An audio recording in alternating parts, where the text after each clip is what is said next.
9월 11일 목요일이 되었습니다.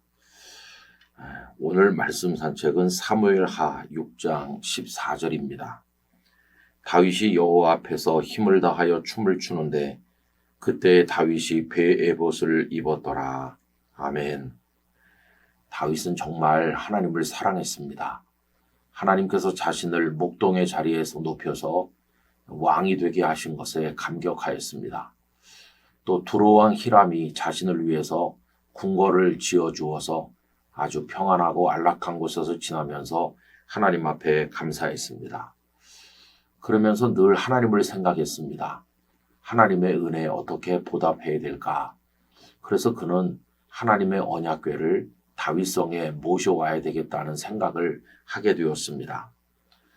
본래 언약궤는 엘리 제사장 시대까지만 해도 실로의 성막에 모셔져 있었습니다. 그런데 엘리 제사장 때 이스라엘과 블레셋이 전쟁을 하게 되었는데 불리한 상황을 마주쳤을 때 이스라엘 백성들은 언약궤를 전쟁터로 모셔오면 이길 수 있지 않을까 하는 어이없는 생각을 하게 되었습니다. 결국 언약궤를 모셔왔지만 언약궤는 블레셋 사람들에게 뺏겼고 홈리와 비느하스, 엘리의 두 아들도 죽었습니다. 그 충격으로 엘리도 결국은 세상을 떠나죠. 블레셋 사람들은 이 하나님의 언약궤를 전리품처럼 자신들의 신인 다곤의 신전에 두었는데 하나님께서 다곤 신을 엎드러지게 하셨고 블레셋 땅에 재앙을 내리셨습니다. 두려운 나머지 그들은 언약궤를 돌려보내게 되었죠. 그래서 그 언약궤는 기럇 여아림에 오랫동안 있었습니다. 거의 방치되다시피 했다고 말하는 게 옳을 것입니다. 이제 거의 잊혀져 있던 그 언약궤를 다윗이 다시 생각하게 되었고 자신이 머무는 다윗성 안에 잘 준비된 초소로 그 언약궤를 모셔 올리고자 한 것입니다. 그의 마음은 갸륵했는데 한 가지 문제가 있었습니다. 그것은 언약궤를 어떻게 모시는지에 대한 방법을 다 잊어버렸다는 것입니다. 본래 언약궤는 하나님을 상징하는 성물로서 긴 채를 그 밑에 끼워서 제사장들이 어깨에 매도록 한 것입니다. 그런데 그 언약궤를 수레에다 실어서 운반하다 보니까 길이 울퉁불퉁하고 또 소들이 움직일 때 이게 언약궤가 흔들리게 되니까 우사라는 사람이 손으로 언약궤를 만지게 됐습니다.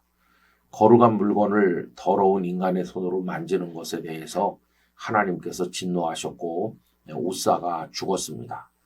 그 일로 인해서 다윗은 두려움을 느껴서 언약궤를 오벳 에돔의 집으로 보냈는데 오벳 에돔의 집이 하나님의 복을 받는다 하는 소식을 듣고는 다시 재도전해서 언약궤를 다윗성으로 모십니다. 그날 다윗은 앞에서 읽은 것처럼 하나님께 감사하는 마음으로 왕복을 벗고 베에봇을 입고 어린아이처럼 춤을 추면서 하나님께 영광을 돌렸습니다. 그런데 그 모습이 왕으로서 채통 없는 모습이라고 속으로 비웃었던 사울의 딸이면서 다윗의 아내가 되었던 미갈이 있었죠. 그 미갈은 이 일로 인해서 평생 자식을 낳지 못하는 여인으로 살다가 죽게 되었습니다. 여러분, 이게 언약궤로 인해서 일어난 여러 가지 일들입니다. 두 가지 생각을 할 수 있습니다. 하나는 언약궤를 모시고자 하는 다윗의 진심, 하나님을 향한 사랑의 마음, 그걸 높게 평가해야 될 것입니다. 하나님을 향한 다윗의 마음은 진심이었습니다. 두 번째는 언약궤의 유감인데 저는 이런 생각도 해봅니다. 굳이 언약궤를 다윗성에 모시려고 할 필요가 있었을까? 본래 언약궤가 있었던 곳이 실로의 성막이기 때문에 그 실로의 성막을 재정비해서 그곳으로 모실 수도 있었을 겁니다. 그런데 왜 다윗은 자신이 사는 다윗성 안으로 언약궤를 모시려고 생각했던 것일까요? 성경 본문이 명확하게 언급하고 있진 않지만 그 언약궤를 마치 축복의 상징처럼 여긴 것 때문은 아닌가 하는 생각이 듭니다. 내가 사는 곳에 언약궤가 있어. 나는 하나님의 복을 받을 거야.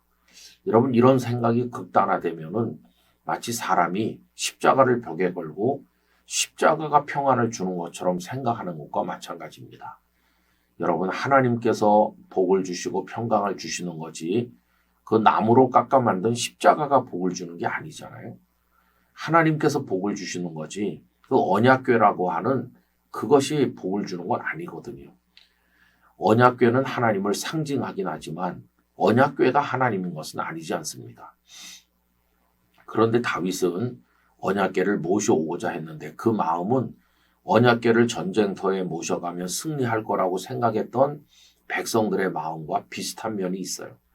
또 그가 우사가 죽어서 언약궤 모셔오기를 포기했었는데 왜 다시 나섰습니까? 그는 오벳에돔의 집이 복을 받는다 하니까 언약궤를 모시고 있으면 복을 받는구나. 그래서 그걸 가져온 것이고 어떻게 보면 오벳에돔이 받는 복을 내가 받아야 되겠어. 이런 생각도 그 뒤에 작용하는 게 아니겠습니까? 여러분, 하나님의 복은 그 사람이 누구이든지 어디에 있든지 참 마음으로 경외할 때 복을 받는 것이지 언약궤를 가지고 있는 사람이 복을 받는다면 언약궤 쟁탈전이라도 해야 되는 것이고 전쟁이라도 벌여서 언약궤를 차지해야 되는 거 아니겠습니까? 이것은 본질에서 벗어나는 것이다 하는 생각을 가져봅니다.